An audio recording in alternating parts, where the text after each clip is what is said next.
Every team enters training camp with a plan, a depth chart, a timeline, a vision for how the season will unfold. But sometimes, all of that gets obliterated by the sheer force of unexpected talent. That's exactly what's happening in Cleveland. A rookie who was supposed to develop quietly in the background is now reshaping the quarterback room, rewriting the team's internal dynamics, and turning veterans into skeptics or believers.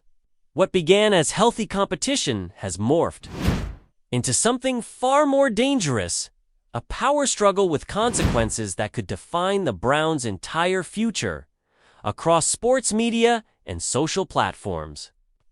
This story is exploding.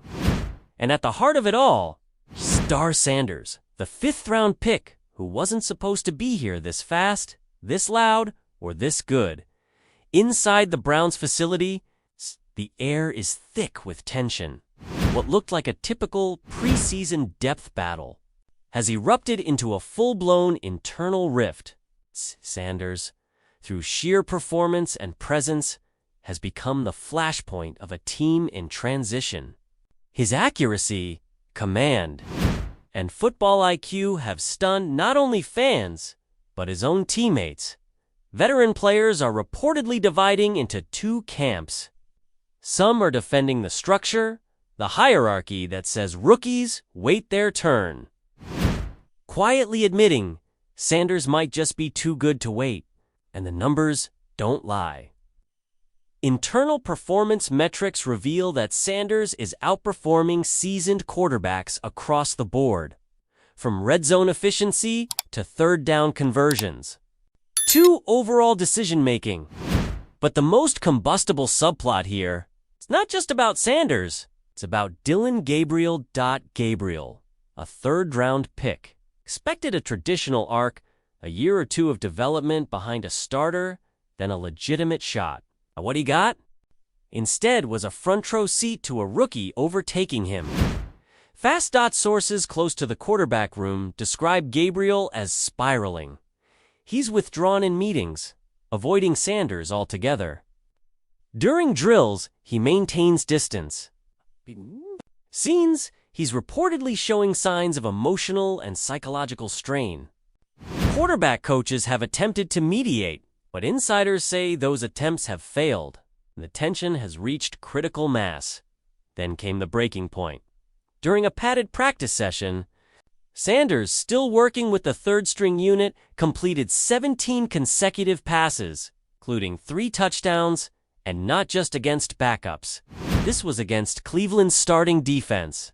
Sideline fell silent. A defensive leader reportedly hurled his helmet in frustration. Minutes later, the offensive coordinator made a stunning call. Sanders was bumped up to the first team. Gabriel didn't say a word. He stripped off his pads and vanished into the facility. What followed was pure unease. Veterans whispered.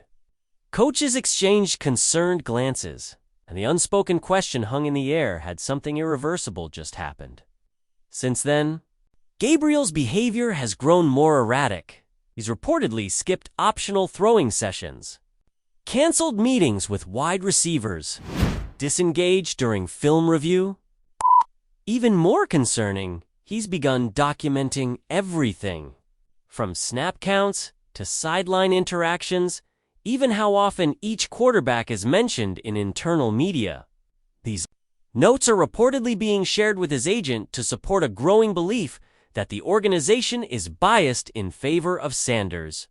Internally, staff are growing alarmed, not just at Gabriel's performance, but his state of mind.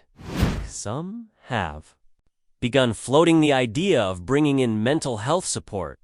The emotional weight of watching his position slip away in real time is taking a toll, and the locker room, it's now fractured. Older players are leaning into tradition, respect the process, protect the order. But younger players see something different, raw merit. A quarterback who, regardless of draft slot, is outperforming expectations by miles. And they want him under center. Gabriel, feeling cornered, has reportedly built a quiet alliance. A small group of offensive linemen who rally behind him, protect him during drills, and form a barrier, physical and emotional. Sanders, on the other hand, has clicked with receivers and skill players. The ones who catch his passes. The ones who see the difference up close. Even coaches outside the quarterback room are noticing the split. The special teams coordinator has raised concerns about social fragmentation. Position groups are starting to isolate. Fewer players are attending team dinners and bonding events. And while the defense remains neutral publicly, behind closed doors, many are conceding what's now obvious. Sanders is simply that good. Media attention is accelerating. Local reporters have picked up on Gabriel's posture, his expressions during practice. National coverage is beginning to swirl, and Sanders' online presence exploding. His social media following has already surpassed most of the roster. His highlights go viral before the play is even over, and yet, through all of this noise, Sanders remains still, focused, steady. He doesn't showboat. He doesn't talk trash. He shows up before sunrise, leaves after everyone else. He studies film like a seasoned pro, offers tips during drills, extends a hand even to Gabriel. One assistant said any other rookie would be rattled by this kind of attention, but Sanders, he's thriving. Defensive coaches have tried to rattle him. Complex schemes, disguise coverages. Blitz looks reserved for Sundays. It doesn't matter. He reads it all, adjusts mid-play, drops dimes under pressure. Another staffer described it simply: he processes defenses like a veteran. You can't teach that. Gabriel, by contrast, is progressing like most rookies do. The problem? He's not competing with most rookies. He's up against a phenom, and the difference is glaring. But beneath the stat sheets and schemes lies something more human, something more personal. Dillon Gabriel is battling an identity crisis. He's not just losing a starting spot, he's losing the story he told himself. It's that hard work and patience would eventually be rewarded. That he had time now, time is running out. Sanders wasn't supposed to be the one. Not yet. Not this soon. Not at the cost of another man's career. But here he is, taking the job by force of talent, work ethic, and unshakable focus. This isn't just competition. It's a collision of futures. One rising, one unraveling, and inside the Browns organization, it's becoming impossible to ignore. Each perfect pass from Sanders deepens the divide. Each frustrated glance from Gabriel tells a story.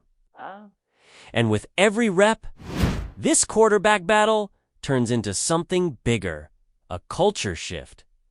Because what's happening in Cleveland isn't just about who wears the headset, it's about who owns the future. The Cleveland Browns are facing a full-blown internal storm, one that started as a simple quarterback competition, but has now spiraled into something far more volatile and consequential. After a recent meeting where the head coach made it clear that performance would outweigh pedigree, Dillon Gabriel, normally a calm and calculated presence, left the room early, visibly shaken. It was a rare emotional display.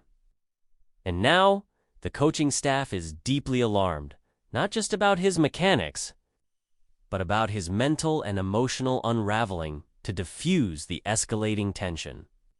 Performance staff are introducing targeted team building strategies, trying to restore unity before week 1, but the fracture is deepening fast.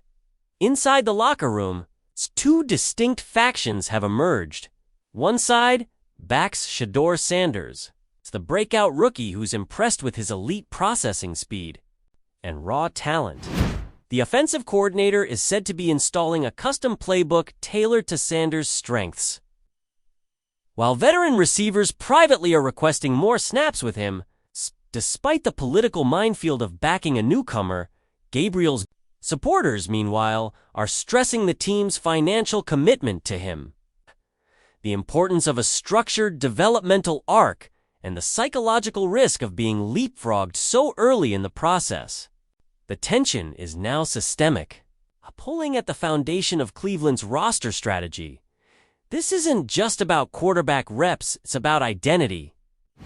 Sanders offers explosive upside and a shot at fixing the Browns' infamous slow starts. Gabriel's decline paired with locker room unrest threatens cohesion, especially on a defense that's historically carried the team, sources say. Cleveland's leadership has rolled out an emergency response. A newly expanded council of veteran players is being brought in to provide feedback and help contain the rift. Practice sessions have been redesigned to maximize fairness without sacrificing competitive intensity.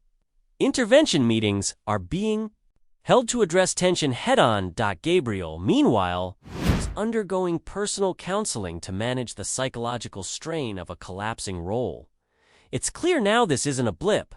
It's an organizational crisis, a defining test of leadership, and through it all, Sanders stays poised. He deflects headlines, steers interviews toward team unity, and continues to deliver at an elite level. He's silencing the room with execution. One staffer said, "No politics. Just performance." Ownership has taken notice not only of his on-field dominance, but his commercial magnetism. Sanders' social media impact, jersey sales, and rising fan interest have skyrocketed. Reports say marketing teams have already built campaigns around Sanders.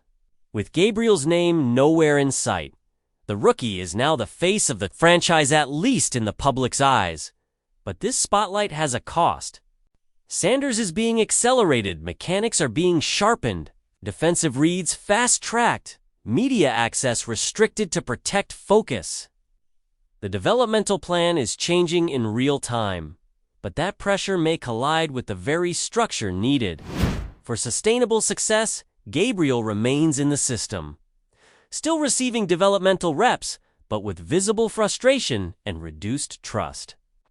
League sources say multiple teams are reaching out, curious about both quarterbacks. And for the Browns, this is now a rare convergence, a quarterback dilemma tangled with branding, psychology, and identity. Two young quarterbacks, picked within rounds of each other, are tearing open deeper issues about how the team manages. Talent adjusts to unexpected success and protects long-term cohesion. This is what happens when a franchise doesn't have a flexible system to handle breakout potential. Raw ability turns to instability. The ripple effect could stretch for seasons. If the Browns can't stabilize the quarterback room, Gabriel's disconnect could spiral. Trust could erode. Chemistry could collapse. The fallout might go far beyond who gets the next start. At stake is not just a quarterback decision, but a cultural one.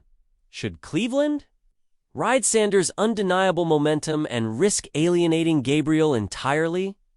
Should they slow down and risk leaving wins on the table? Or can they walk the tightrope, slowly giving Sanders more control while guiding Gabriel through a psychological recovery? Whatever the answer, it has to be deliberate. It has to be strategic. Eyes are now on Cleveland, not just from fans, but from executives around the league. Many are wondering how they missed on Sanders. Some are trying to poach. Others are taking notes on how the Browns respond to this storm, because make no mistake, this has become something bigger than a quarterback debate. This is a moment of transformation or collapse. Do the Browns adapt, or do they cling to outdated systems? That choice will shape not only this season, but the entire trajectory of the franchise. Thanks for watching. If you're into deep dive breakdowns like this, hit like, subscribe, and drop your thoughts in the comments. See you next time.